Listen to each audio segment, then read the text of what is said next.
वीतराग विज्ञानता शिव स्वरूप शिव का नमः त्रियोग संके।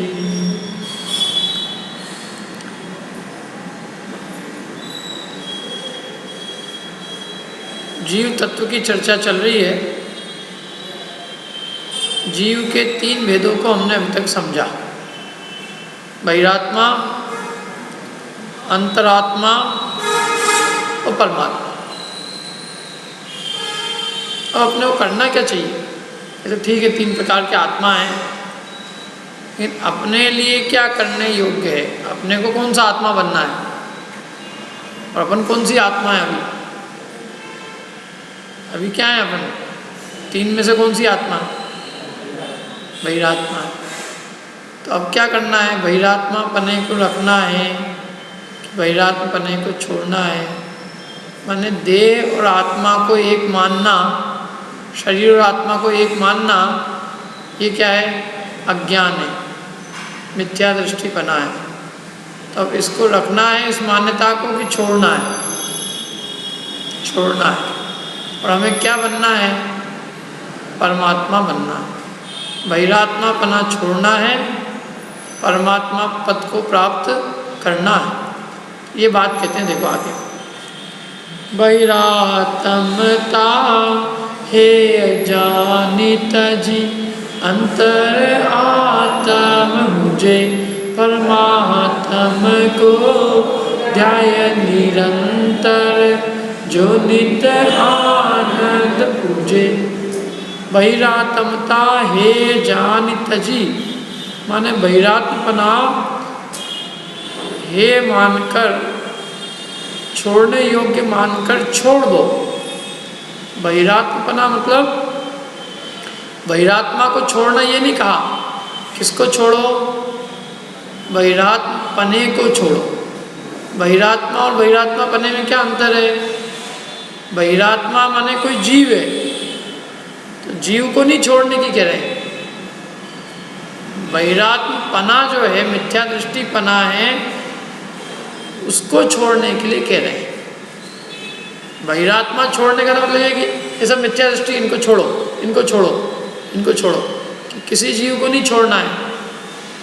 जीव तो छुटे छुटा ही है, पर बहिरात्मा को नहीं छोड़ना है। अपने बहिरात्मपने को छोड़ना है। किसको छोड़ना है? अपने बहिरात्मपने को छोड़ना। बहिरात्मपना माने अपने मिथ्यात्व को छोड़ना है। मिथ्या दृष्टि को नहीं छोड़ना है, अपने मिथ्यात्व को छोड़ना है। दूसरे को छोड़ना, ग्रहण करने की कोई बात नहीं है। या तो अपने में क्या करना है? तो कह रहे अपने में जो बहिरात्मपना छाया हुआ है उसको छोड़ना है। बहिरात्मपना छाया हुआ माने जो पर पदार्थों में हमने जो अपनेपन की बुद्धि कर रखी है उसको छोड़ना है। वो छोड़ने लायक है। बहिरात्मपना छोड़ने योग्य है, इसलिए हे जीव तुम उसको छोड़ो।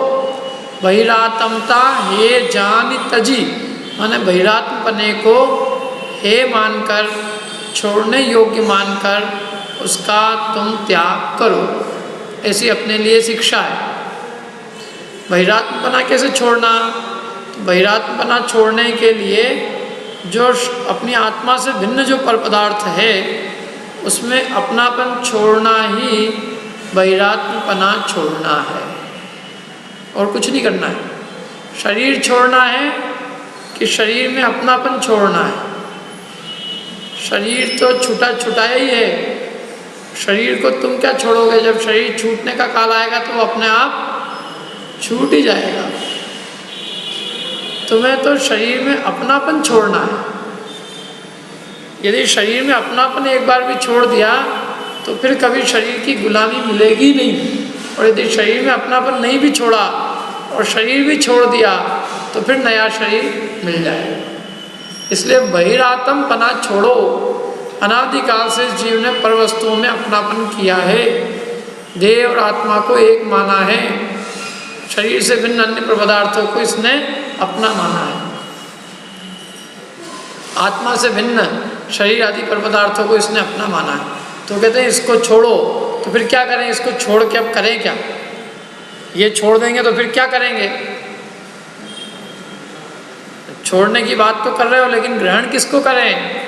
अंतर आत्म हुजे, माने हे जीव तुम बहिरात्म बने को छोड़कर अब अंतरात्मा बनो। अंतरात्मा बनो का मतलब है अपने अंत आत्मा में अपनापन करो। अंत आत्मा इज इक्वल टू अंतरात्मा। अंत माने अपने में, आत्मा माने अपनापन करना। अपने आत्मा में अपनापन करो, पर वस्तुओं में अपनापन मत करो। स्त्री, पुत्र, मकान, जायदाद, रुपया, पैसा, ये सब तुमसे भिन्न है, ये तुम्हारा स्वरूप नहीं है। जहाँ देह अपनी नहीं है तो ये पर पदार्थ अपने कैसे हो सकते हैं? इसलिए इन सब में तुम अपनापन छोड़कर और अपनापन कायम में करो, अपने निज आत्मा में अपनापन करो। तो इससे क्या होगा? हम अंतरात्मा बनेंगे। और अंतरात्मा बनने से क्या होगा कि एक दिन हम अंतरात्मा से परमात्मा बन जाएंगे। इसलिए उन्होंने अपने लिए शिक्षा दी कि बहिरात्मता को हे जानकर छोड़ो, अंतरात्मा बनो, अंतरात्म हुजे। और फिर परमात्म को ध्याय निरंतर, माने परमात्मा दशा का निरंतर ध्यान करो। परमात्मा का ध्यान करो और परमात्मा स्वयं बनने का पुरुषार्थ करो। परमात्म को ध्याय निरंतर। जो ऐसा काम करता है वो क्या प्राप्त करता है? जो नित्य आनंद पूजे, वो नित्य ही आनंद को प्राप्त करता है। माने इन तीन दशाओं में बहिरात्म दशा है अर्थात छोड़ने योग्य, परमात्म दशा ग्रहण करने योग्य, और अंतरात्मा एक देश उपादेय अर्थात बीच के मार्ग होने से, मोक्ष मार्ग रूप होने से वो भी एक देश ग्रहण करने योग्य है। हमारे जीवन में कर्तव्य क्या है? हमें क्या करना है इस जीवन में? कि हमें इस मनुष्य भाव में बहिरात्मपना छोड़ना है, क्योंकि हमें अभी बुद्धि मिली है, संगीपना है ना, मन है। तो मन होने पे अपन ये विचार कर सकते हैं कि भाई मैं कौन हूँ और परद्रव्य कौन है। इसलिए अपनी स्तुति गई है इतनी सब, स्व और पर में भेद विज्ञान करने के लिए। जहाँ देह अपनी नहीं तहाँ न अपनों कोय। जहाँ देह ही अपनी नहीं है, जो जन्म से मरण तक साथ रहती है, तो फिर अन्य परद्रव्यों की तो कौन पूछे। इसलिए हे जीव तू उसमें अपनापन छोड़कर और निराकुल हो। जितनी आकुलता है वो सब पर में अपनापन करने से है कि नहीं है? अपने को अगले भाव के बच्चे बच्चियों की चिंता है, अगले भाव के परिवार वालों की चिंता है। किसको है क्या? पिछले की, इसकी? ये कह रहे नहीं है। अभी पता चल जाए भैया बीमार है, यहाँ बैठे नहीं रह सकते, पापा जी बीमार है, एक्सीडेंट हो गया, बैठे रहेंगे? अपने को अपने शरीर की, मतलब इस शरीर से संबंध रखने वाले अन्य कुटुंबियों की चिंता है ना। न केवल देखो जाना एक अलग बात है, लेकिन उनमें अपनापन भी है, उनमें ममत्व है, उनके अंदर अपनापन कर करके हम वहाँ दुखी होते हैं। जो पिछले भाव के मिले सो चले गए, उनमें अपनापन नहीं है, तो उनकी कुछ भी अवस्था हो रही हो दुख नहीं, अगले का ज्ञान नहीं है, दुख नहीं। इस भाव के अंदर जितने मिले हैं अपनापन कर करके आकुलित है, दुखी। कभी आपको सपने में चिंता हुई क्या? पिछले भाव का पैसा लूट गया, पिछले भाव में मैं ये था और उसका चोरी हो गई, या अगले भाव में मैं ये देव बन रहा हूँ और देव बन के मेरे को जो है हाथी बनाया जा रहा है। ऐसे सपने आते किसी को? नहीं आते। सब इस पर्याय संबंधी सपने आते हैं कि ये मेरे घर में चोर घुस गया है और ये घुस गया अंदर और अब तो माल। अथवा जैसे किसी की एग्ज़ाम हो अगले दिन, तो उसको अपने हिसाब से सपने आते हैं कि मैं तो उठा ही नहीं, एग्ज़ाम चालू भी हो गई और लेट हो रहा हूँ, और तो चालू हो गई और 15 मिनट लेट पहुँचा, और पेपर देखा वो भी ढंग से आ नहीं रहा है, चीटिंग कर रहा हूँ, पकड़ ली। जो भी मतलब उसको अपनी जाति के विकल्प आते हैं ना। तो सारे विकल्प हमारे इस पर्याय संबंधी है, जो कि कुछ समय की है। भूत भविष्य की पर्याय के विकल्प ही नहीं है, क्योंकि जिसमें अपनापन किया है उसी के विकल्प आएंगे, जिसमें अपनापन ही नहीं उसके विकल्प कैसे आएंगे? देव पर्याय में अपनापन नहीं है, उसके विकल्प नहीं है। पुराने समझ लो अपन जो भी पुरानी तिर्यंश पर्याय में भी हो, मनुष्य पर्याय में, उससे कोई विकल्प नहीं। माने जहाँ अपनापन होता है विकल्प और चिंताएं उसी की होती है, और जहाँ अपनापन नहीं होता उसके विकल्प और चिंताएं भी नहीं होती। इसलिए पर में अपनापन दुख का ही कारण है, चिंताएं और विकल्प का कारण होता है उसके पुण्य पाप के उदय से, और हम उसमें अपनापन कर करके चिंतित और दुखी हो लेते हैं। तो इसलिए उन्होंने कहा बहिरात्मपना छोड़ो, अंतरात्म दशा को प्राप्त करो और परमात्म दशा का ध्यान करो, परमात्म दशा की प्राप्ति का उद्यम करो, तो इससे तुम्हें निरंतर आनंद की प्राप्ति होगी। अब देखो हम पढ़ते हैं इसको थोड़ा सा, इसमें क्या लिखा है, पेज नंबर निकालो आप 63। इसका अन्वयार्थ पढ़ते हैं। ज्ञान शरीरी अर्थात ज्ञान मात्र जिनका शरीर है, किनका शरीर है ज्ञान मात्र? सिद्ध भगवान का, कल सिद्ध भगवान की बात करते हैं। ऐसे त्रिविध माने ज्ञानामरणादि द्रव्य कर्म, रागादि भाव कर्म तथा औदारिक शरीर आदि 9 कर्म। देखो आगे इसमें बात, ज्ञानामरणादि 8 कर्म, मोह राग द्वेष आदि, मोह राग द्वेष भाव कर्म, और औदारिक आदि शरीर 9 कर्म। कौन कौन से शरीर 9 कर्म? औदारिक आदि शरीर कहे ना, कौन कौन से शरीर 9 कर्म? आदि में क्या क्या आएंगे? कौन कौन से शरीर आएंगे आदि हैं?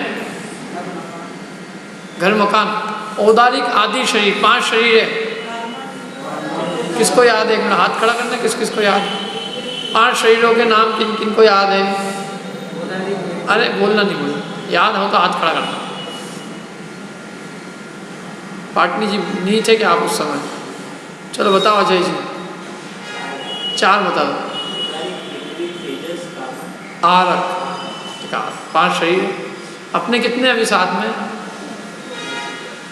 पहाड़िया जी कौन कौन से? बहुत बढ़िया। औदारिक, तेजस और कारण, 3 शरीर अपने साथ में। तो ये सब सभी 9 कर्म, इन सबको ही 9 कर्म। शरीर है वो 9 कर्म है, तो उसमें औदारिक भी आ गया, विक्रियक भी आ गया, आरक, तेजस। इन 3 प्रकार के शरीरों से रहित, 3 प्रकार के ऐसे 3 प्रकार के कर्ममल से रहित, द्रव्य कर्म, भाव कर्म और 9 कर्म से रहित ज्ञान शरीरी और निर्मल और महंत सिद्ध परमेष्टि निकल परमात्मा है। वे अपरिमित सुख भोगते हैं। क्या भोगते हैं? अनंत सुख को भोगते हैं। ये तो कल की चर्चा हुई, अब आज की। इन तीनों में बहिरात्मपना छोड़ने योग्य जानकर और उसे छोड़कर अंतरात्मा होना चाहिए तथा निज परमात्म पद का ध्यान करना चाहिए, जिसके द्वारा अनंत आनंद प्राप्त किया जाता है। परमात्मा को ध्याय निरंतर, तो इसके दोनों अर्थ लगा सकते हैं अपन। पर परमात्मा का ध्यान करना चाहिए और अपने निज परमात्मा पद का भी ध्यान करना चाहिए। निज परमात्मा दशा का ध्यान कैसे होगा बताओ? भगवान का ध्यान तो अपने को समझ में आता है। अपनी अवस्था का ध्यान माने अपने निज आत्मा का ध्यान करना। निज परमात्मा पद माने अपने आत्म स्वभाव का ध्यान करना। मैं कैसा हूँ? ज्ञान दर्शन स्वभावी हूँ। तो जिस आत्मा के ध्यान करने से परमात्मा दशा प्रकट होती है, ऐसे निज आत्मा का ध्यान करना। क्योंकि आत्मा स्वभाव से परमात्मा है, स्वभाव से एक नहीं है। आत्मा स्वभाव से ज्ञान दर्शन स्वभाव ही है, उसमें रागादि भाव नहीं है। यदि स्वभाव में राग द्वेष होए तो ये जीव कभी भी पर्याय में परमात्मा दशा को प्राप्त नहीं कर सकते। स्वभाव तो त्रिकाल शुद्ध ही है, परमात्मा रूप है। तो उस त्रिकाल जो शुद्ध परमात्मा दशा है उसका ध्यान करना चाहिए। मैंने द्रव्य स्वभाव का ध्यान करना चाहिए कि मेरा द्रव्य स्वभाव भी कैसा है? अनंत ज्ञान, अनंत दर्शन, अनंत सुख और अनंत वीर्य में। मेरे स्वभाव एक नहीं है, अपना स्वभाव एक नहीं है ऐसा सबका कि संदेह है थोड़ा। तो इस स्वभाव का यानी अनंत चतुष्टय रूप स्वभाव का ध्यान करना चाहिए। तो अनंत चतुष्टय रूप स्वभाव का ध्यान करना माने परमात्मा पद का ध्यान करना। अपन अपने आत्मा के स्वभाव का ध्यान करते हैं। जब सिद्धों का ध्यान करते हैं तो उनके स्वभाव का नहीं, उनकी पर्याय का ध्यान करते हैं। उनकी पर्याय का ध्यान क्यों करते हैं? ताकि हमें अपने स्वभाव का उसके द्वारा बोध होवे, ध्यान हो। जिसके पर्याय में शुद्धता प्रकट हो गई है, उसके द्वारा हम अपनी शुद्धता को जानते हैं। समझ में आया? किसी के पास में कच्चा सोना है, उसने अच्छा बढ़िया 24 कैरेट का सोना देखा, तो उससे उसको ये ज्ञान में आ जाता है कि ये जो कच्चा सोना दिख रहा है ये भी ऐसा बन सकता है। ख्याल आता है कि नहीं आता? कच्चा सोना लेके आया कोई और बड़ा दुखी हो रहा था कि क्या है ये है कि नहीं। दूसरे एक आदमी ने बताया उसको अच्छा सोना, और कहा चिंतित क्यों होता है, इस कच्चे सोने में ऐसा सोना है कि दिख तो यानी पत्थर दिख रही है, ऐसा लग रहा है मेरे को तो कि मेरे को पत्थर टिका गया कोई। पत्थर नहीं है ये, इस पत्थर को निरंतर अग्नि में तपाने पे सोना बन जाएगा और पूरी दुनिया इसको खरीदने के लिए लाइन लगा खरीद जाएगी। जब बिकता है ना, आपने कभी कच्चा सोना देखा? किसने देखा कच्चा सोना? कभी नहीं देखा। सोने की खदानों से जो निकलता है वो कच्चा पत्थर निकलता है, एकदम काला काला जैसा। आपके पास में देवे तो आप उसको रिजेक्ट कर दे, पत्थर को उन्होंने पटक दिए यहाँ, और उस पत्थर को अग्नि में तपाया जाता है और काली माँ दूर कर दी जाती है, तो एकदम सोना बन जाता है, पीला पीला। तो हम क्या करते हैं कि पके सोने को देखकर और कच्चे सोने में जो सोना पना है उसको देखते हैं। ऐसे सिद्ध अवस्था को देखकर, अनंत भगवान को देखकर हम अपने परमात्म स्वभाव का ध्यान करते हैं, उसका स्मरण करते हैं, उसको याद करते हैं। उनको देखकर हमें अपने परमात्म स्वभाव का स्मरण आ जाता है। जैसे अपन समझ लो अभी यहाँ आए और बरसात हो रही हो, तो बरसात हो रही है तो कैसे आएंगे? अपन छाता लेके आए, छाता अपन ने बाहर रखा, मंदिर में आए, प्रवचन सुना और अपन चले गए। जब बारिश नहीं हो रही थी ऐसे निकल गए। फिर क्या हुआ, रास्ते में किसी को छाता लिया देखा, क्या छाता लेके आया, थोड़ा दिमाग लगाया कि आदमी तो होशियार है, अच्छा जब आया होगा तब बारिश आ रही होगी, अभी इसलिए बारिश आई होगी तो ये ले गया होगा छाता और अभी वापस लेके आ रहा। बोले मैंने ऐसा क्यों नहीं किया, मेरे को छाता लेके आना चाहिए। बोला हाँ छाता लेके ही आया था मतलब, तो अब वो छाता लेके आया था और अभी मेरे हाथ में छाता नहीं, तो फटाक से क्या करेगा, भागेगा उल्टे पैर मंदिर की तरफ कि मेरा छाता ले आऊँ। उसको देख के अपने छाते की याद आई कि नहीं आई? दूसरे के छाते को देखकर अपने छाते की याद आ गई कि मेरा छाता भी तो मंदिर में रखा हुआ है, मैं भी छाता लेके आया था। ऐसे भगवान जिनेंद्र के स्वरूप को देखकर हमको अपने स्वरूप की याद आती है कि हे प्रभु मैं भी आपके समान हूँ, लेकिन मैं संसार अवस्था में दुख भोग रहा हूँ और आपने संसार अवस्था का त्याग कर दिया।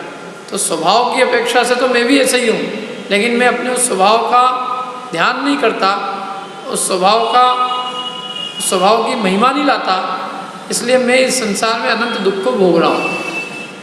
क्या मैं अपने चैतन्य स्वभाव को याद नहीं करता, उसकी महिमा नहीं आती, मेरे को परद्रव्यों की महिमा आती है, इसलिए मैं परद्रव्यों के चक्कर में पड़ा हूँ। और आपने अपने स्वभाव की महिमा को प्रकट किया, आपने अपने स्वभाव का ध्यान किया, आत्म स्वभाव का ध्यान किया, तो आप परमात्म दशा को प्रकट हो गए, परमात्म दशा को प्राप्त हो गए। तो ऐसी परमात्म दशा मेरे में भी है, ऐसा उनको देखकर अपने को क्या होता है, स्मरण आता है, ध्यान आता है कि नहीं आता? भगवान के दर्शन का फल ही ये कि भगवान जिनेंद्र के रूप में हम अपना प्रतिबिंब देखें कि वास्तव में जैसे ये हैं ऐसा ही मेरा भी स्वभाव है, मैं भी ऐसा इनके जैसा बन सकता, और स्वभाव से तो वास्तव में मैं इनके जैसा हूँ। तो इसलिए उन्होंने कहा परमात्म पद का ध्यान करना चाहिए, मैंने परमात्म पद का ध्यान करना चाहिए, मैंने अपने परमात्म स्वभाव को ध्याना चाहिए। और दूसरी तरफ से देखें तो जिनेंद्र भगवान का ध्यान करना चाहिए, जिसके द्वारा अनंत आनंद प्राप्त किया जाता है। भावार्थ औदारिक आदि शरीर रहित शुद्ध ज्ञानमय द्रव्य भाव नो कर्म रहित निर्दोष और पूज्य सिद्ध परमेष्टि निकल परमात्मा कहलाते हैं। वे अक्षय अनंत काल तक अनंत सुख का अनुभवन करते रहते हैं। हम जिस समय में या संसार में जन्म मरण के दुख भोगते हैं, उसी समय सिद्ध भगवान क्या कर रहे होते हैं? अनंत आनंद को भोगते हैं। देखो, संसार में तो हर जीव को रहना है, चाहे आप निगोद में जन्म मरण के दुख भोगते हुए रहो, चाहे सिद्ध अवस्था का अनंत सुख भोग के रहो, रहना तो है। अस्तित्व का अभाव तो होगा नहीं कि अस्तित्व का अभाव हो जाएगा। संसार में जीव किसी न किसी अवस्था में तो मिलेगा, चाहे आप गाय बैल ढोर, गाय है, बेल है, ढोर है, क्या कुत्ते बिल्ली है, सूकर है, इनकी पर्याय में रहोगे या फिर सिद्ध अवस्था में रहोगे। अब आप खुद चुनाव कर लो कि अपने को कौन सी अवस्था में रहोगे। तो सही, कहीं ना कहीं तो रहोगे। और त्रस पर्याय का काल तो थोड़े काल का है, अधिक काल तो ये जीव एकेंद्रीय पर्याय में बिताता है। तो आप निर्णय कर लो कि आपको एकेंद्रीय पर्याय में काल बिताना है कि सिद्ध अवस्था में बिताना। काल तो बीतेगा ना, कहीं ना कहीं तो यहीं रहेंगे। आज हम मनुष्य अवस्था में, यहाँ से चले जाएंगे कोई तिर्यंच अवस्था को, कोई देव अवस्था को, कोई नरक अवस्था को, कोई पुनः मनुष्य अवस्था को प्राप्त कर लेंगे। अवस्था तो रहेगी। जब अवस्था ही रहना है तो सर्वोत्कृष्ट अवस्था को प्राप्त करने का पुरुषार्थ करें, मोक्ष अवस्था को। क्योंकि जीव चाहे भी कि मेरा अभाव हो जाए तो जीव का अभाव होने वाला नहीं, जीव का तो सद्भाव रहेगा ही रहेगा। अब या तो वो सद्भाव सिद्ध में रहेगा या फिर जन्म मरण के दुख भोगते हुए रहेगा। अपने हाथ में अपने को कहाँ रहना है। रहना तो हो गई, संसार में और कोई इलाज ही नहीं है, या तो निगोद या मोक्ष, तीसरी अवस्था नहीं है। या तो एकेंद्रीय बनो या मोक्ष में जाओ। कि साहब हम 2 इंद्रिय 3 इंद्रिय में थोड़े दिन मनुष्य भी रह लेंगे, कि मनुष्य पर्याय में रहने का काल ही अल्प है, इसके ज़्यादा दिन नहीं मिलते। पंचेंद्रीय पर्याय में रहने का काल अल्प है, 4 इंद्रिय 3 इंद्रिय 2 इंद्रिय में रहने का काल अल्प है। सबसे ज़्यादा जीव का काल बीतता है एकेंद्रीय में या फिर सिद्धा में, अनंत काल सिद्धालय में, और नहीं तो निगोद में, एकेंद्रीय में। एकेंद्रीय में परिभ्रमण करने का काल कितना है? अधिक से अधिक एकेंद्रीय में रहे तो अनंत सागर, और त्रस पर्याय में रहे तो अधिक से अधिक त्रस पर्याय में रहने का काल कुछ अधिक 2000 सागर। तो कहाँ कुछ अधिक 2000 और कहाँ अनंत सागर।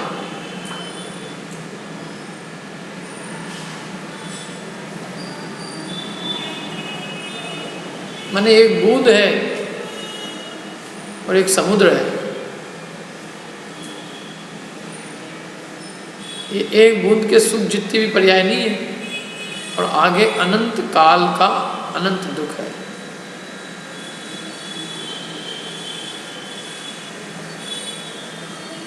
दो 2000 सागर के सामने, अनंत सागर के सामने 2000 सागर क्या चीज़ है? कोई चीज़ है? और 2000 सागर में भी मनुष्य पर्याय के कितने दिन? तो 2000 सागर कुछ अधिक 2000 सागर में कुछ अधिक में है मनुष्य पर्याय का काल। 2000 सागर तो देव नरक के है, जो थोड़ा सा कुछ अधिक कहलाता है उसमें मनुष्य और तिर्यंच 2 इंद्रिय 3 इंद्रिय 4 इंद्रिय 5 इंद्रिय।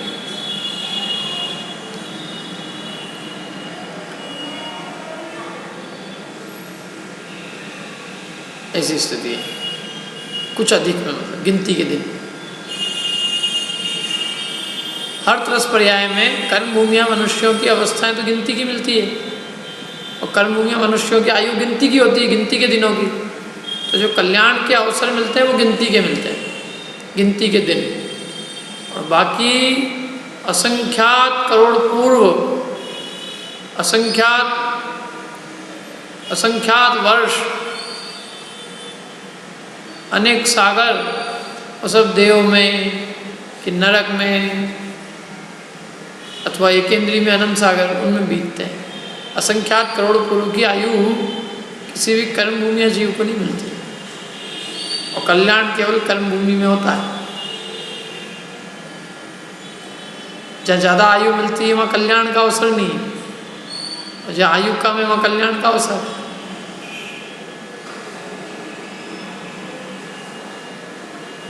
है कि नहीं विचित्र? आयु बहुत कम है, अवसर पूरा है, और आयु बहुत ज़्यादा है, अवसर नहीं। नरक की भी आयु अच्छी है, देव की भी आयु अच्छी है, लेकिन अवसर कम है, बहुत कम। एक इंद्रिय में तो अवसर ही नहीं, एक इंद्रिय, दो इंद्रिय, तीन इंद्रिय, चार इंद्रिय, अवसर ही नहीं। इसलिए उन्होंने कहा कि भैया बहिरात्मपना छोड़ो। इन तीन में बहिरात्मपना मिथ्यात्व सहित होने के कारण है। बहिरात्मना मैंने मिथ्या दृष्टिपना, तो मिथ्यात्व तो छोड़ने योग्य है। इसलिए आत्मितार्थियों को चाहिए कि उसे छोड़कर, मैंने बहिरात्मपना छोड़कर अंतरात्मा बनकर, मैंने सम्यक दृष्टि बनकर वो परमात्मपना प्राप्त करे, मैंने परमात्म दशा को प्राप्त करे। क्योंकि उससे सदैव संपूर्ण और अनंत आनंद की प्राप्ति होती है। अनंत काल तक के लिए अनंत आनंद की प्राप्ति होती है। किससे? परमात्म दशा। माने एक बार परमात्मा बन जाएंगे तो अक्षय अनंत काल तक अनंत सुख को भोगते रहेंगे, सदैव सुख को प्राप्त करेगा जी, सदैव संपूर्ण और अनंत सुख की प्राप्ति होगी। काय में? परमात्म दशा। इसलिए हमें क्या बनना है इस जीवन में? परमात्मा। लक्ष्य क्या अपना? परमात्मा दशा को प्राप्त करना, यही अपना लक्ष्य है। अनंत सिद्ध बनना यही लक्ष्य है। और अनंत सिद्ध बनने के लिए क्या बनेंगे? अंतरात्मा, सम्यक दृष्टि बनेंगे, अणुव्रत अथवा महाव्रत धारण करेंगे, निस्वरूप की साधन द्वारा अनंत सिद्ध अवस्था को प्राप्त करें, ये अपना लक्ष्य है। आई समझ में बात? बहिरात्मना छोड़ना, अंतरात्मा बनना, और अंतरात्मा बन के भी क्या बनना? परमात्मा, ये अपना। बहिरात्मा बनना छोड़ना माने मिथ्या दृष्टि बना छोड़ना, सम्यक दृष्टि बनकर और उत्तरोत्तर कषायों को क्षय करते हुए और अनंत सिद्ध अवस्था को प्राप्त करना, ये अपना लक्ष्य। अब देखो आगे, तो जीव तत्व की चर्चा हो गई पूरी, अब थोड़ी अजीव तत्व की चर्चा करते हैं। देखो, चेतनता बिन सो अजीव है, पंचवेदता के है पुद्गल पंचव रणरस गंध दो फरस वसु जाके है जी पुद्गल को।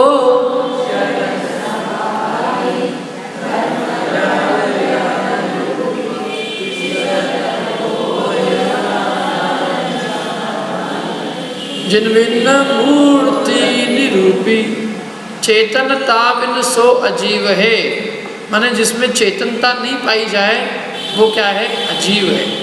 अपन अभी क्या पढ़ रहे हैं? द्रव्य पढ़ रहे हैं कि तत्व पढ़ रहे हैं? अपन क्या पढ़ रहे हैं? द्रव्य पढ़ रहे हैं? द्रव्य नहीं पढ़ रहे हैं अपन। अपना मूल सब्जेक्ट क्या चल रहा है? मूल सब्जेक्ट चल रहा है अपना सम्यक दर्शन का। सम्यक दर्शन किसका नाम है?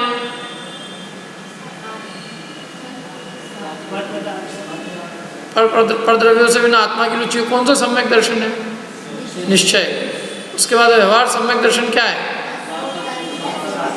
हाँ, सात तत्व का यथार्थ श्रद्धांग व्यवहार सम्यक दर्शन, उसकी चर्चा चल रही है। अपन अभी व्यवहार सम्यक दर्शन की चर्चा कर रहे हैं। व्यवहार सम्यक दर्शन सात तत्वों के यथार्थ श्रद्धांग का नाम है, इसलिए सात तत्वों की चर्चा चल रही है।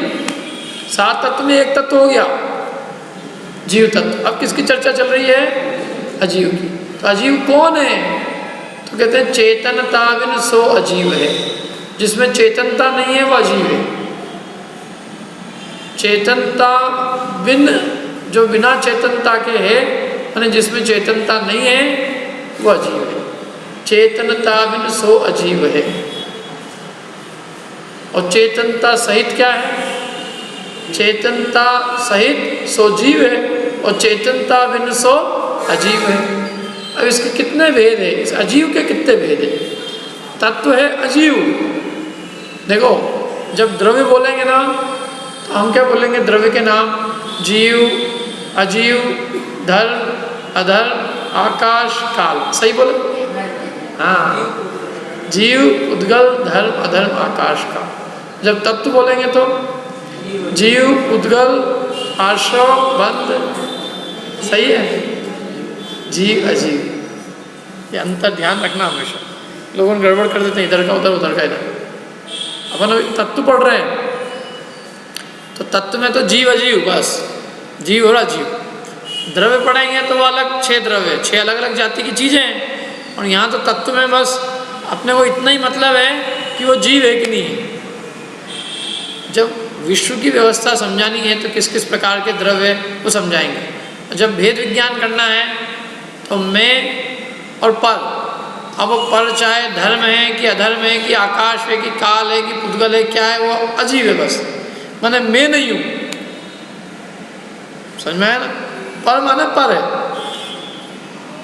फिर उससे आगे की कोई बात नहीं, वो अजीब है बस। अजीब कह के उसमें सारे परद्रव्य ले लिए, चाहे वो पुद्गल हो चाहे धर्म अधर्म आकाश का, वो सब क्या है मेरे लिए अजीब है, और मैं मेरा जीव, क्योंकि भेद विज्ञान कराना है ना यहाँ, तो इसलिए अब वो अजीव में थोड़ी नहीं अलग अलग बनाएंगे कि ये अजीब पुद्गल है और ये अजीब धर्म है। मेरे से सब भिन्न है ना, सब पर है, सारे पर एक तरफ और मैं एक तरफ, बस दो पार्टी हो गई। अब वो सामने वाले की पार्टी में भेद नहीं करेंगे कि ये वाला है ये वाला, कुछ वो सब पर है, माने अजीब है, और ये चेतन जीव।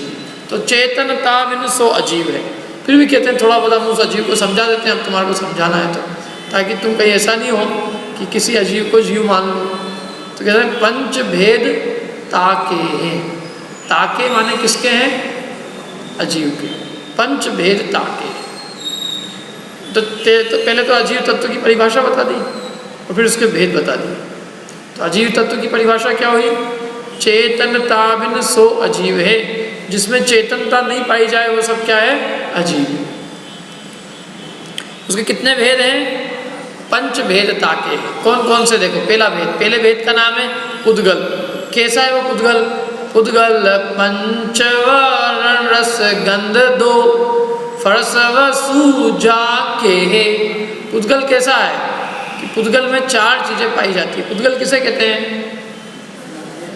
जिसमें स्पर्श रस गंध और वर्ण पाया जाए उसे पुद्गल कहते हैं। पुद्गल का एक आध कोई उदाहरण बताओ, तो पुद्गल का उदाहरण है टेबल, और कोई पुद्गल का उदाहरण, शरीर, और कोई भी चीज नाम जो आप बोलोगे वो निकल जाएगा पुद्गल। आत्मा मत बोलना बस। टेबल चौकी कुर्सी मकान दुकान रुपया पैसा सब अजीब है, ये पुद्गल है। माइक पुद्गल है, घड़ी फोन सब पुद्गल है। अब इनमें चार चीजें हैं, कौन कौन सी, स्पर्श रस गंध और वर्ण। जहाँ एक है वहाँ चार होगी, ऐसा नहीं कि कोई एक हो बाकी तीन नहीं हो, या दो हो बाकी दो नहीं हो, तीन और एक नहीं हो। जहाँ एक है वहाँ चार, व्यक्त भले ही एक हो लेकिन होंगे उसमें चार। जैसे वायु है, वायु का कभी किसी ने टेस्ट किया, क्या है वायु का टेस्ट, वायु का रूप देखा, वायु की गंध सूंघी, अभी हवा की कैसी सुंदर है नहीं आती ना। वायु में न गंध है न रस है, वायु का रस भी नहीं और वायु में रूप भी नहीं है, क्या फिर एक ही तो है उसमें, स्पर्श तो है बस। अपन तो पुद्गल है कि नहीं, यदि स्पर्श है और तो पुद्गल है, तो पुद्गल है तो उसमें चारों होना चाहिए, तो तीन कहाँ है, तीन कहाँ है। आग है, आग, आग कभी खाई, खाना ही मत। आग का रूप दिखता है, आग का स्पर्श का भी ज्ञान होता है, आग की गंध और आग का रस। आग का रस चखा किसी ने, आग का रस, आग की गंध सूंघने गया कोई, आग की गंध सूंघने और सूंघने की शक्ति नहीं रहेगी आग को सूंघने। अच्छा तो दो चीजें नहीं है ना उसमें, रूप है उसमें, लेकिन वायु में रूप भी नहीं था, इसमें रूप तो आ गया। अब जल लाओ, जल, तो जल में जल का स्पर्श भी है, जल का रस भी है कि नहीं रस। जल का रूप क्या है, कलरलेस है एक तरह से। और जल की गंध क्या है, जल की क्या गंध, ऐसे तीन चीजें हो सकती है उसमें। रस एक नहीं है तो गंध भी निकाल सकते हैं, उसका रूप नहीं कहते ना, रूप क्या है, ये रूप भी वाइट कह दो। जल के अंदर भी मतलब चारों की चारों चीज़ें ऐसी व्यक्त नहीं है, तो है कि नहीं है उसके अंदर। जल को छोड़ो, चलो बोल अग्नि और वायु, इन दोनों में स्पर्श रस गंध वर्ण चारों है कि कुछ एक कम है, ये मेरा प्रश्न। चारों है कि है? चारों है तो कैसे है बताओ? इन आंखों से नहीं दिखती। किन आंखों से दिखती? अच्छा, उसका रस क्या है? तो व्यक्त नहीं है वैसे अपने को, लेकिन वो व्यक्त भी देखो हो सकता है। वो कैसे है? देखे, अग्नि जिस ईंधन की बनी, उस ईंधन में चारों चीज़ें एक नहीं। लकड़ी की अग्नि बनाई है, लकड़ी को जलाया तो लकड़ी में चारों चीज़ें एक नहीं है। ऐसे जो जल है, जल तो चंद्रकांत मणि से जल बनता है। चंद्रकांत मणि होती है, उसको चंद्रमा के सामने रख दो तो जल बन जाएगी। चंद्रमा चले जाएगा, मणि बन जाएगी। ऐसा रहता है उसका चक्कर। चंद्रकांत मणि चंद्रमा के सामने श्रवित होती है, मतलब उसका पानी निकलता रहता है, पानी निसरता है उसमें से। वो पानी जमा कर लिया अपन ने, सुबह होएगी, चंद्रमा गया, वो पानी वापस मणि बन जाए। मणि देखा नहीं अपन ने, शास्त्र में पढ़ा है। सूर्य मणि होती है, वो भी ऐसी होती है, सूर्य के सामने जल जाए, वापस से वापस हो जाए, अग्नि का रूप धारण करे और वापस बन जाए वापस मणि। मैंने उस समय गर्म हो जाती जो भी होती है, तो ऐसी मणियाँ हैं संसार में। अब अपन ने लोगों ने तो खैर सब शास्त्र में पढ़ी है, और जहीं कहीं होगी तो होगी, वो जहाँ भी होगी। तो वो चंद्रकांत मणि जल बन गया। तो जब पहले तो क्या था, वो मणि थी, पहले उसमें चारों चीज़ें व्यक्त थी। अब वो एक चीज़ अव्यक्त हो गई, वापिस से मणि बन गया तो फिर व्यक्त हो गई। तो व्यक्तता अव्यक्तता का अंतर है। लेकिन जब वो जल है उसमें तब भी चारों है। यदि वो चारों तब नहीं होते तो वो फिर मणि बनने पे वो आ कहाँ से जाता वो गुण? लकड़ी की आग बनी है तो वो लकड़ी में चारों है, तो आग में भी तो चारों ही रहेंगे, बाकी कहाँ चले जाएंगे? नहीं तो ऐसे वायु, कोई चीज़ अपन ने खाई, उसकी वायु बनी, तो उसमें भी चारों चीज़ें है, व्यक्त नहीं हो बल्कि। इसलिए कोई भी चीज़ हो संसार में जहाँ एक है वहाँ चारों, जहाँ एक नहीं है चारों। पुद्गल की पहचान इससे होती है। पुद्गल माने जिसमें स्पर्श रस गंध वर्ण।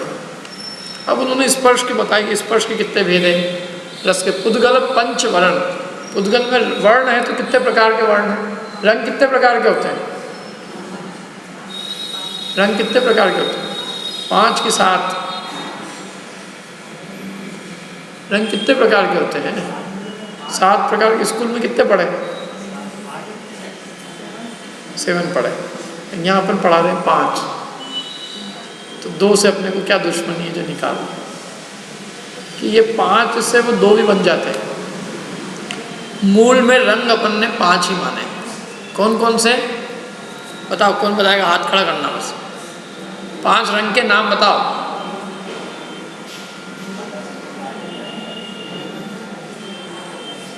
अरे ये तो ऐसा है कि धर्म का क्वेश्चन नहीं है, सिंपल क्वेश्चन है। 5 रंगों के नाम बताइए। अरे बोलना नहीं, बोलना, हाथ खड़ा करना बस। चलो बताओ रौनक, बता दो। काला सफेद लाल पीला नीला। हाँ, काला नीला पीला लाल सफ़ेद। काला नीला पीला लाल और सफ़ेद। अब इन 5 से आप 2 और बना सकते हो। हरा बनाना हो इससे बन जाएगा, और जो भी बनाना हो वो सब इससे बन जाएंगे। मूल में तो ये 5 रंग है। पुद्गल के अंदर 5 वर्ण, काला नीला पीला लाल।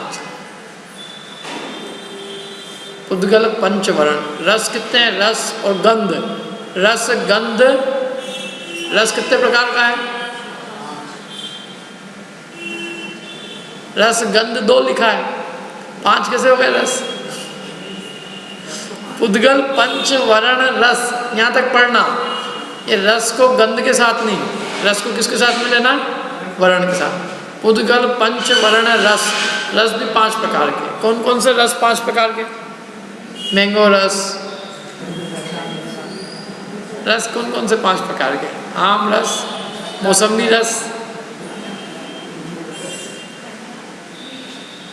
संतरा रस। अभी काय का रस आ रहा है जल्दी? कौन कौन से 5 प्रकार के रस बताओ, बताओ कौन बताएगा? बताओ अभी। हाँ, चरखा नहीं है वो, चटपटा भी नहीं है, खट्टा मीठा, कड़वा, कषायला और चरपरा। चरपरा है, चटपटा और खट्टा मीठा वो नहीं है, चरपरा। खट्टा मीठा, कड़वा, कषायला और चरपरा, 5 प्रकार के रस।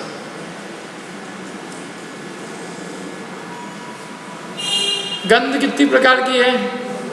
गंध पुद्गल पंचवर्ण रस गंध 2, गंध 2 प्रकार की, सुगंध और दुर्गंध, तीसरी नहीं है कोई, मिक्स। और फरस, फरस माने स्पर्श, स्पर्श कितने प्रकार के? 8 प्रकार का। कौन कौन सा? बताओ, चलो ऋतु जी बताओ। हाँ, हल्का भारी, रूखा चिकना, कड़ा नरम, ठंडा गर्म। ये बात अलग है कि 8 में से कितने होंगे? 8 में से जैसे कोई किसी का शरीर है तो उसमें कितने गुण होंगे? 8 में से 4, एक साथ दोनों नहीं हो जाएंगे, हल्का भी हो भारी भी हो, ठंडा भी और गर्म भी। तो ऐसा नहीं है। पानी, पानी क्या है? गर्म भी और ठंडा भी, ये हल्की भी और भारी भी, रूखी भी और चिकनी भी है, और कड़क भी और नरक भी है। तो इन 4 में से कोई 4 ही धर्म मिलेंगे। रस में से कितने मिलेंगे? अभी रस, किसी वस्तु में रस कितने प्रकार के मिलेंगे? 5 में से 1 ही मिलेगा। गंध 1, रंग कितने मिल सकते हैं? 2 मिल सकते हैं। देखो, कोई एक परमाणु है, जरा सी कोई चीज़, उसमें 1 ही मिलेगा, और फिर उसका अलग हिस्सा होगा, जो भी स्कंद होगा उसमें स्कंद में 1 ही मिलेगा। वो तो अनेक स्कंद मिलके बनते हैं ना, तो इसलिए अनेक रंग दिखते हैं, लेकिन एक चीज़ का तो 1 ही बनेगा ना। अपन जैसे परमाणु ले, चलो स्कंद छोड़ो, एक परमाणु का रस रंग तो 1 ही, अनेक परमाणु मिल गए तो अनेक रंग बन गए। एक परमाणु का 1 रंग, एक परमाणु की 1 गंध, एक परमाणु का 1 रस, और एक परमाणु में 2 ही चीज़ें मिलती है, वो हल्का भारी और ठंडा गर्म भी है, हल्का भारी और क्या रूखा चिकना, कड़ा नरम, ये 2 मिलेंगे उसमें। हल्का भारी और ठंडा गर्म नहीं मिलेगा ना उसके अंदर। मतलब 4 में से 2 पर्याय मिलती परमाणु में, स्कंद में 4 मिलेगी, परमाणु में 2, ऐसा। तो इस प्रकार से पुद्गल का वर्णन किया उन्होंने। पुद्गल पंचवर्ण रस गंधो फरस वसु। फरस माने स्पर्शन, और वसु, ये वसु कौन है? ये वसु, वसु का अर्थ है 8। वसु विधि द्रव्य वसु विधि द्रव्य मिलाए मनोहर। श्री जिन मंदिर जाओ, अष्टकर्म के नाशकरण को पढ़ते ना पूजा में। वसु विधि द्रव्य वसु विधि अर्घ बनाए मनोहर। वसु माने 8 प्रकार से हम अर्घ मनोहर बनाकर, वसु विधि के वस वसुधा सब ही, वसु विधि के वस, तो वसु माने 8, विधि माने कर्म, 8 कर्मों के वश पूरी दुनिया ही है, इसलिए वसु का अर्थ लेना 8, वसु माने 8। तो फरस माने स्पर्श, तो स्पर्श कितने प्रकार का है? वसु माने 8 प्रकार का। फरस वसु जाके है, जाके है वो कौन है? जाके स्पर्श 8 है, रस और वर्ण 5 है, और गंध 2 है। वो कौन द्रव्य है? पुद्गल। हो गया ये? अब आगे, जी पुद्गल को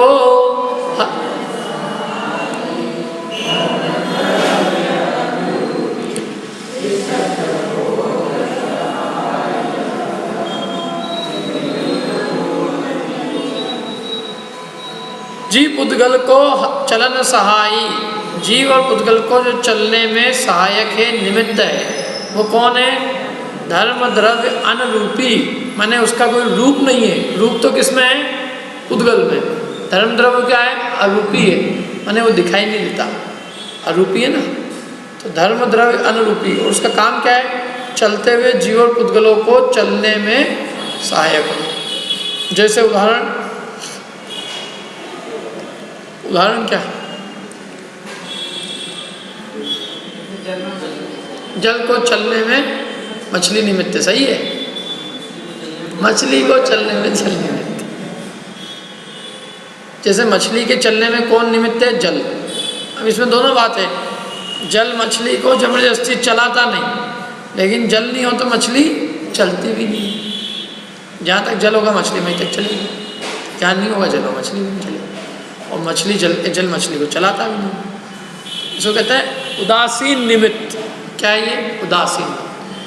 और एक प्रेरक निमित्त होता है, उदासीन निमित्त होता है। उदासीन निमित्त जो क्रियावान और इच्छा शक्ति सहित हो, वो प्रेरक निमित्त। जो उदासीन माने जो क्रियावान भी नहीं है और इच्छावान भी नहीं है, वो उदासीन। धर्म द्रव्य को इच्छा होती है मैं इनको चलाऊं, वो स्वयं क्रिया करता है चलाने के लिए, सबको बिठा यहाँ उठो, यहाँ से हिलाओ, यहाँ से सब। तो स्वयं भी कुछ नहीं करता है, ना स्वयं इच्छा भी नहीं है उसकी, और ना उसमें क्रिया है। जो इच्छा और क्रिया शक्ति से रहित है वो उदासीन है। और जो इच्छा और क्रिया शक्ति से युक्त है वो प्रेरक निमित्त है। तो ये धर्म द्रव्य और अधर्म द्रव्य क्या? उदासीन निमित्त है। ये जीव और पुद्गल जब स्वयं चलते हैं तब उनके चलने में निमित्त होता है। ये जीव और पुद्गलों को चलाता नहीं है कि ये यहाँ बैठे हैं आराम से, ये बैठे हैं चलाओ इनको। नहीं तो चलाने लग जाए वो तो अपन बैठ ही नहीं पाए 5 मिनट। वो चलाते रहे अपने को, चलते रहे जीव पे, पुद्गल भी चलता रहे, जीव भी चलता रहे, पूरी दुनिया चलती हुई दिखती है। जैसे कि वो पृथ्वी घूम रही है ऐसे जीव भी घूमते थे। समझ में आए ना? तो इसलिए ये कोई प्रेरक निमित्त नहीं, अपने आप जब जीव पुद्गल स्वयं चलते हैं तो उनको चलने में वो सहायक होता है। जैसे मछली जब स्वयं चलती है तब उसको जल सहायक होता है, जल मछली को चलाता नहीं। इसलिए उसकी परिभाषा में चलते हुए जीवों और पुद्गलों को जो चलने में सहायक है वो धर्म द्रव्य है। और वो कैसा है? अरूपी है। इसके आगे तिष्ठत होत अधर्म सहाई, जो जीव और पुद्गल चल रहे हैं और चलते हुए जीव पुद्गलों को जो ठहरने में सहायक है वो कौन है? अधर्म द्रव्य। अभी अधर्म द्रव्य भी जीव और पुद्गलों को ठहराता नहीं है। जब ये जीव पुद्गल स्वयं ठहरते हैं तो उसमें क्या होता है? ये सहायक होता है, निमित्त होता है। ये चलाता ठहराते दोनों नहीं है। ये जब जीव पुद्गल स्वयं चलते ठहरते हैं तो ये निमित्त होते हैं। भाई इतना है कि जहाँ तक धर्म द्रव्य होगा वहीं तक जीव द्रव्य का गमन होगा, जीव और पुद्गल का। और जहाँ तक अधर्म द्रव्य होगा वहीं उसकी स्थिति होगी। समझ में आ रही बात? नहीं जीव ऊपर गया जैसे मोक्ष, तो यदि धर्म द्रव्य और ऊपर होता जीव और ऊपर चले जाता। गमन में सहायक था, लेकिन धर्म द्रव्य नहीं है ऊपर लोकाकाश के बाहर। तो जहाँ तक धर्म द्रव्य था वहाँ तक गमन हुआ, उसके बाहर गमन। आई बात समझ में आ रही कि नहीं आ रही? कुछ जैसे मछली कहाँ तक जाएगी? जहाँ तक पानी लौट गया। भगवान लौटते नहीं क्या तो वहाँ जाके स्थित हो जाते, क्योंकि उसके आगे धर्म द्रव्य का अभाव। गति में सहायक धर्म द्रव्य नहीं है आगे, वहीं अधर्म द्रव्य स्थिति में सहायक है, धर्म द्रव्य गति में। अधर्म द्रव्य के लिए क्या उदाहरण है? बोलना नहीं, बस हाथ खड़ा करना। अधर्म द्रव्य के लिए क्या क्या उदाहरण दिया जाए?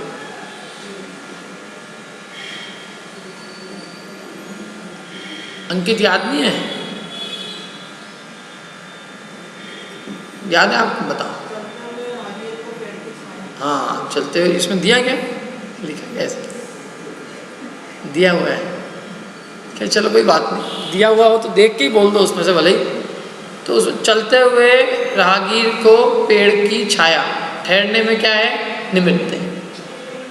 क्या पेड़ की छाया उस राहगीर को ठहराती है, बिठाती है, बैठ आगे मत जाना, नहीं तो मैं निमित्त कैसे मानूंगा तेरे लिए, मेरा उदाहरण ही बेकार चला जाएगा। जब जीव स्वयं ठहरता है, पथिक जब स्वयं ठहरता है तो वो उसमें सहायक होता है। ऐसे जीव पुद्गल जब स्वयं ठहरते हैं, चलते हुए जीव पुद्गल जब स्वयं ठहरते हैं, तब अधर्म द्रव्य उसमें सहायक होता है। ठीक है, तो ये भी क्या है, तिष्ठत होत अधर्म सहाय। अब किन किन को सहायक होते हैं ये दोनों द्रव्य? कितने द्रव्यों को चलने में सहायक होते हैं? धर्म द्रव्य कितने द्रव्यों को चलने में सहायक है? तो धर्म अधर्म द्रव्य आकाश और काल को क्यों नहीं चलाते? आकाश काल को चलने में सहायक क्यों नहीं है? आकाश चलता तो है कि नहीं? अभी हम बादल कितनी दूर रहते हैं, यहाँ आ जाते हैं बादल चलता है कि नहीं आकाश? कि बादल नहीं चलते हैं? चलते हैं कि नहीं बादल हैं? रोटेट होते ना, तो मूवमेंट है कि नहीं बादल आकाश का, तो फिर आकाश को भी तो चलने में सहायक होना चाहिए। तो किसका है वो मूवमेंट? कोई ना कोई द्रव्य का तो मूवमेंट होगा। कौन सा द्रव्य का? जीव का, पुद्गल का है। पुद्गल एक स्थान से दूसरे स्थान पे जाता है।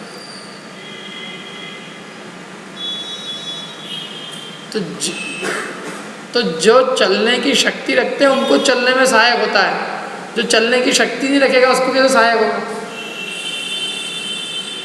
क्या टेबल को चलने में जल निमित्त होता है क्या?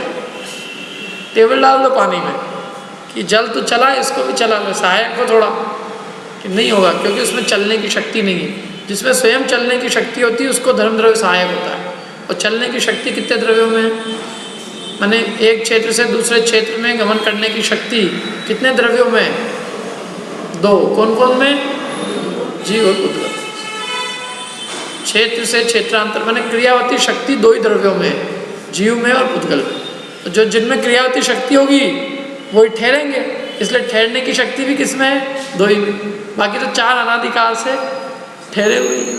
जो गमन करेंगे वही तो रुकेगा। तो रुकेगा कौन? दो ही रुकेंगे, क्योंकि दो ही गमन करते हैं, दो ही रुकेंगे। कौन कौन? जीव और पुद्गल। तो ये हो गया तिष्ठत होत अधर्म सहायी जिन बिन मूर्ति निरूपी। जिनेंद्र भगवान ने इसको कैसा कहा? इन दोनों को बिन मूर्ति निरूपी, माने दोनों अमूर्तिक है, ऐसा जिनेंद्र भगवान ने निरूपण किया है। समझ में आ रही बात? क्या क्या निरूपण किया है? कि ये धर्म द्रव्य और अधर्म द्रव्य ये दोनों अमूर्तिक है। अमूर्तिक है मतलब इसका कोई रूप नहीं है, दोनों दिखाई नहीं देते। और जहाँ रूप नहीं है वहाँ पे स्पर्श, रस और गंध भी नहीं है। माने धर्म और अधर्म द्रव्य में चारों ही चीज़ें नहीं पाई जाती। कौन सी चारों? स्पर्श, रस, गंध और वर्ण, ये चारों से रहित है। जीव में कितनी चीज़ें पाई जाती है? स्पर्श, रस, गंध, वर्ण में से सब पाई जाती है जीव में। स्पर्श भी है जीव में, रस भी है, गंध भी है, वर्ण। सही कहा है, जीव में चारों है।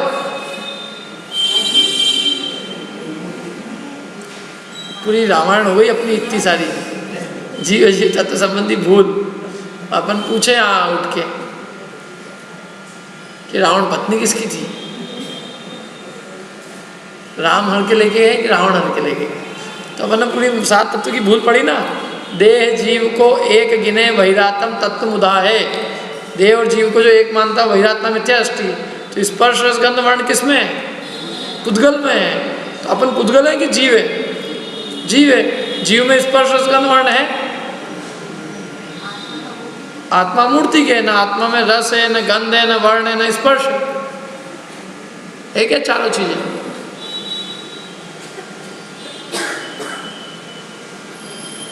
कभी कभी क्या होता है एकदम कि वो देह की तरफ से अपन समझते हैं ना, तो उसमें से ये निकलता है स्पर्श, रस, गंध, वर्ण। देह के हैं ये, आत्मा के नहीं है। मैं आत्मा हूँ, इसलिए आत्मा तो अमूर्ति के, उसमें न स्पर्श, रस, गंध, वर्ण नहीं है। तो जिन बिन मूर्ति निरूपी, यानी जिनेंद्र भगवान ने ये अमूर्तिक निरूपित किए। कौन कौन से? धर्म और अधर्म द्रव्य। एक दो द्रव्य और है जो अमूर्तिक है। कौन कौन से? जीव, तीन द्रव्य, जीव तो ही गए। जीव, धर्म, अधर्म के अलावा दो द्रव्य और है जो अमूर्तिक है। कौन कौन से? आकाश और काल। अब देखो आकाश की परिभाषा आ गई।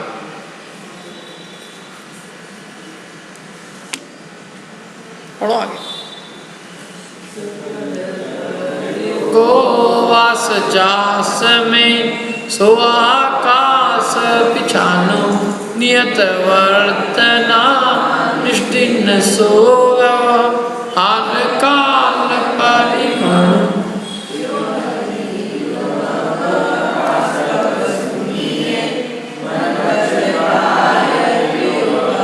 मिथ्या अविरत अलुकषाय पर नाद सहित उपयोग। सकल द्रव्य को वास जास में, छह द्रव्यों का निवास जिसमें है, सो आकाश पहचानो, उसे तुम आकाश द्रव्य जानो। किसे कहते हैं आकाश द्रव्य? जिसमें छह द्रव्यों का निवास स्थान है। जहाँ छह द्रव्य रहते हैं उसका नाम आकाश है। कहाँ रहते हैं छह द्रव्य? आकाश में। अपन कहाँ बैठे हैं? ये धरती कहाँ है? आकाश में। जगह का नाम आकाश है। हर जगह जगह है, इसलिए जगह सब जगह है। इसलिए आकाश सब जगह, माने जगह का नाम आकाश और जगह सब जगह है, इसलिए आकाश सब जगह है। ऐसी कौन सी जगह जहाँ जगह नहीं है? कि ये जगह ऐसी जहाँ जगह नहीं है। तो जगह है कि नहीं है? हाँ जगह तो है, लेकिन ये जगह नहीं है। जगह है और जगह नहीं है, कैसे होगा? जो जगह है वो तो जगह है ही। मतलब आकाश जगह है, माने सब जगह जगह है। सब जगह जगह का मतलब ये है कि आकाश सर्वत्र व्याप्त है। आकाश का ऐसा कोई प्रदेश नहीं जहाँ आकाश न हो। इस विश्व का ऐसा कोई क्षेत्र नहीं, कोई स्थान नहीं जहाँ आकाश का आकाश सब जगह। अब देखो यहाँ क्या परिभाषा दी? सकल द्रव्य को वास जास में सो आकाश पहचानो। जहाँ छह द्रव्यों का निवास स्थान है वो आकाश है।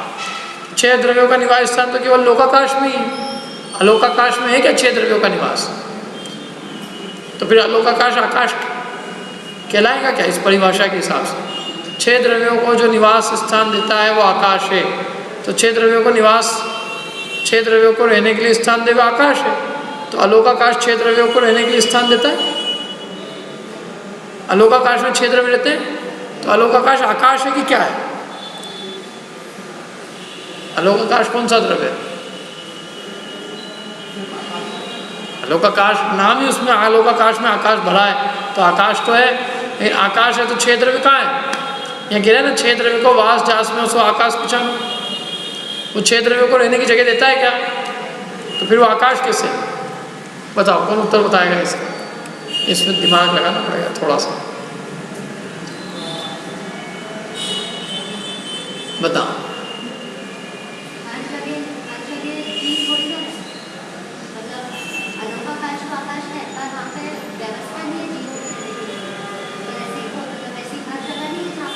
यहाँ लोकाकाश में तो सब जगह जीव है। ऐसा एक भी प्रदेश नहीं आकाश लोकाकाश का जहाँ जीव नहीं हो। नहीं, लोकाकाश में तो सब जगह जीव व्याप्त है, अलोकाकाश में नहीं है। तो अपन तो कहा कि जो जीव द्रव्य को रहने के लिए स्थान देता है वो आकाश है। तो वो कहाँ स्थान दे रहा है? तो वो आकाश कहाँ कहलाएगा? चलो ऐसे थोड़ा कोशिश की। अच्छा और बताओ कौन आंसर बताएगा?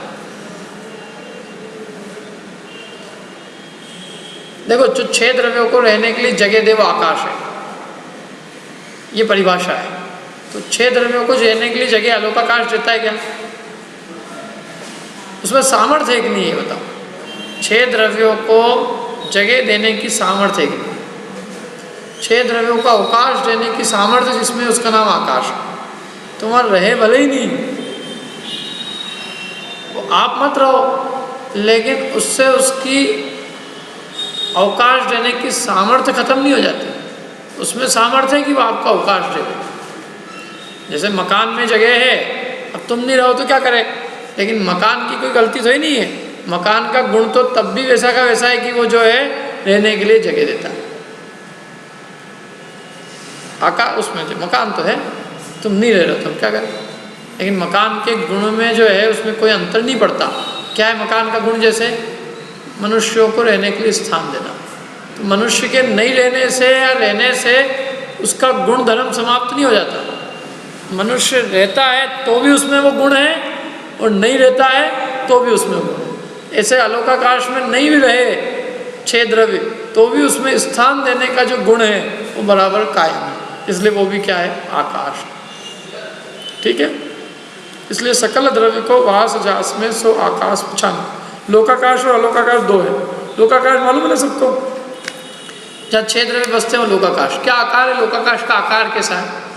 हाथ खड़ा करना, कोई बोलना नहीं। गोल कौन बोला? वो हाथ खड़ा करना, अच्छे से बताओ कौन बोला गोल? लोकाकाश का आकार किसके जैसा है?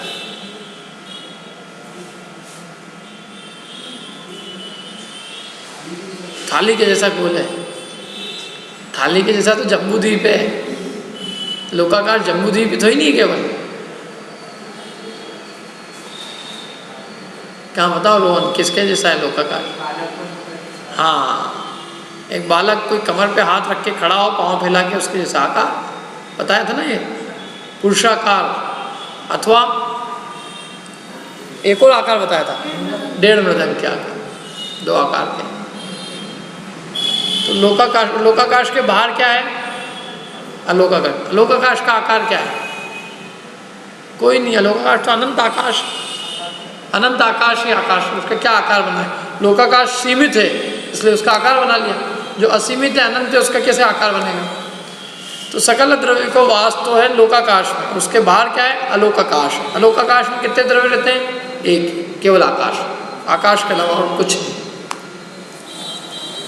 वैसे तो आकाश एक अखंड है, लेकिन जहाँ 6 द्रव्य पाए जाते हैं उसको अपन ने कह दिया लोकाकाश। जहाँ केवल आकाश है उसका नाम है लोकाकाश।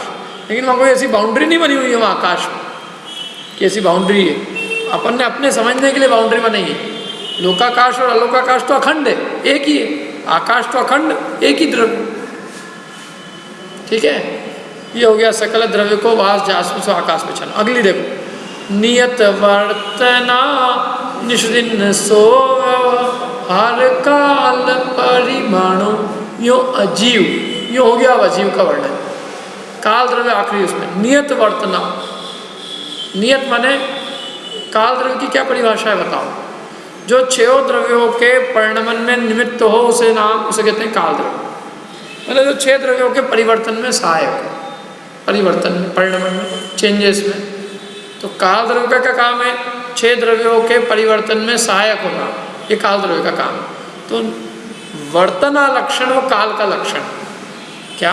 परिणमन में निमित्त होना, ये काल द्रव्य। और उसके व्यवहार से भेद करो तो रात, दिन, महीना, साल, 10 साल, 20 साल, ऐसे भेद करते ना। ये सब काय के भाग है? व्यवहार काल के। निश्चय काल का लक्षण तो है 6 द्रव्यों को परिणमन में निमित्त होना। जो 6 द्रव्यों के परिणमन में निमित्त है, माने परिवर्तन में निमित्त है, वो काल द्रव्य। जैसे अब अपन छोटे से बड़ा किससे निमित्त से हुए? अपन काल के निमित्त से। काल बीता, अपना बड़े हो गए। बड़े से बुजुर्ग कैसे हो जाएंगे? काल से। क्या करना पड़ेगा? कोई आदमी सोचो अरे बड़ा कैसे होना, बड़ा कैसे होना, बड़ा कैसे होना। किसी पिताजी से उसने कोई चीज़ मांगी, पिताजी ने कहा अभी नहीं, अभी तुम बड़े होगे तब तुमको ये मिलेगी। तो घर आया, क्या मंदिर आया, मंदिर, हे भगवान मेरे को बड़ा कर दो। मेरे पिताजी ने कहा तब मिलेगी ये चीज़, मेरे को बड़ा कर दो। करो ना तुम बड़ा, क्या कर रहे हो तुम? तेरी शरण में मैं आया। क्या कर दे वो? उसको 25 साल का कर सकते हैं भगवान? कोई से हो ऐसे भगवान दुनिया में जो ले 25 और नहीं और बड़ा ले 50? हो सकता है ऐसा? ये कपोल कल्पित घटना हो सकती है कि जिसके अंदर से यहाँ हाथ से निकल जाए और 25 हो जाए, बाकी वास्तव में नहीं हो सकता। वास्तव में तो 25 साल होंगे तो ही वो 25 साल का होएगा। कोई पीछे जा सकता है? ऐसे टाइम घड़ियाँ बनाते हैं, ऐसे कितने ही वो कार्यक्रम आते हैं उठपटांग, कोई आदमी पीछे चला गया, अब पीछे चला गया, मैंने कहा तो वो बाकी बीच में गालेगा, फिर वो चला गया। अरे जो काल बीत गया सो बीत गया, कोई पीछे के काल में जा सकता नहीं, आगे के काल में जा सकता नहीं। कोई टाइम मशीन तो ही नहीं ऐसी। कल्पना में कर लो, कल्पना में तो अभी सब अपन सब लोग एक आँख बीच लो और ये विचार करो, हम सब गांधी जी के साथ बैठे हैं, गांधी जी ऊपर बैठे हैं, मतलब ज्ञानी कहीं और बैठे हैं। कल्पना लोक में उड़ान भरने से क्या मतलब है? वास्तविकता ये है कि गांधी जी का समय चला गया, अब गांधी जी के समय में कोई जा सकता नहीं। लेकिन मिथ्या मान्यताओं का कोई अंत नहीं। कल्पनाओं कहीं तो दुनिया में और है क्या? जो सच्चा नहीं है उसको देखने के लिए दुनिया तरसती है, जो सच्ची बात बताए इसमें क्या है? और टाइम की कोई टाइम का ऐसा कोई सीरियल बन जाए जिसमें ऐसा हो वो पीछे जा रहा है, वो आगे जा रहा है, जब जहाँ जा रहा है वो चले जा रहा है। अब आजकल चलते ही नहीं ऐसे सीरियल, पता नहीं पहले बहुत चलते थे ऐसे। 25 साल पहले में कोई घुस जाता, ऊपर नदी में कूदा, वो कूदते ही वो 50 साल पीछे घुस गया, फिर बाहर कैसे आए, तो बाहर आने के लिए फिर एक बार फिर नदी में घुस गया वो। ऐसे सब चीज़ें हैं, बड़े अचंभे की चीज़। लेकिन ऐसा नहीं होता भाई, परिवर्तन तो काल द्रव्य का वर्तन होगा अपने आप, उस हिसाब से होगा। प्रति समय एक एक समय की पर्याय तो एक एक करके ही आएगी। तुम एक समय की पर्याय में 10 साल के नहीं हो सकते क्या? 10 साल में ही 10 साल के हो गए। बच्चा चाहे कि पिताजी ने कहा है कि तू जब 20 साल का होगा तब मिलूंगा, तो भगवान को कहीं भी कुछ चले जाए तो 20 साल इंतजार करेगा तो ही 20 साल का होगा। तो काल द्रव्य उसके परिवर्तन में निमित्त है, निश्चय काल तो वही है जो 6 द्रव्य के परिणमन में निमित्त। और व्यवहार से अपन कैसे नापते हैं कि ऐसे ही नापते ना कि भैया ये देखो 5 साल हो गए इसको, 5 साल में इतना बदला होगा, तो 10 साल में इतना बदलेगा, 15 में इतना बदलेगा। मतलब अपन अपने ज्ञान के लिए किसी बदलने को अपन उससे नापते हैं, वर्षों से, महीने से, घंटे से। 1 घंटा हुआ ज़्यादा चेंज नहीं हुआ, 10 दिन हो गए ज़्यादा चेंज हो गया, ऐसे ही नापते हैं। तो ये जिससे अपन नापते हैं वो सब क्या है? व्यवहार काल। व्यवहार काल में सब चले जाएंगे। आप व्यवहार काल के हजारों भेद बना सकते हैं, सेकंड, मिनट, घंटा, दिन, वर्ष, अयन, ऋतु, सागर, पल, जो कुछ बनाओ सब काल के भेद है। किसके? व्यवहार काल। निश्चय काल 6 द्रव्यों के परिणमन में सहायक। आ रही बात समझ में? तो ये हो गया पूरा अपना 6 द्रव्यों का वर्णन। अपन पढ़ चुके हैं यद्यपि ये सब। यो अजीव, ये सब क्या है? अजीव। ये सब अपन ने क्यों पढ़ा अजीव है? कि इनमें हम अपनापन नहीं करें, इनको जीव नहीं माने। कभी कभी क्या है कि पर को भी जानना आवश्यक होता है। क्यों जानना आवश्यकता है? कहीं पर को अपन अपना नहीं मान बैठे, इसलिए पर को जानना जरूरी है। पर जानने के लिए पर को जानना जरूरी है। और अपने को जानना क्यों जरूरी है? कि अपने को अपना जानने के लिए ही जरूरी नहीं है कि ये मैं हूँ, बल्कि अपने में अपनापन करने के लिए भी अपने को जानना जरूरी है। पर को तो केवल पर जान के छोड़ देना है, और अपने को अपने में स्थापित करके उसको जानना है। समझ में आ रही बात? कुछ आई कि नहीं आई? पर को केवल इतना जानना है कि ये पर है, बस उसके आगे नहीं। और अपने को इतना ही नहीं कि ये अपन है, बल्कि उस अपने में क्या करना है? अपनापन करके उसमें लीन होना है। इस प्रकार से अपन ने कहा कि यहाँ अब तक अजीव का वर्णन हुआ, यूं अजीव। अब क्या सुनिए? आश्रव सुनिए। सुनाओ आश्रव। अब तो टाइम हो गया, आप कब सुनाए? अब आश्रव अपन सुनेंगे अगली बार, तो अगली बार तक का इंतजार करो आश्रव सुनने के लिए। मेरे ख्याल से 22 तारीख को लगेगी अपनी क्लास। 14 है ना आज क्या तारीख है? 14 है, तो अब नहीं लगेगी। मतलब अब 21 और 21 के बाद 27 को लगेगा। ठीक है, अगली क्लास 27 जुलाई।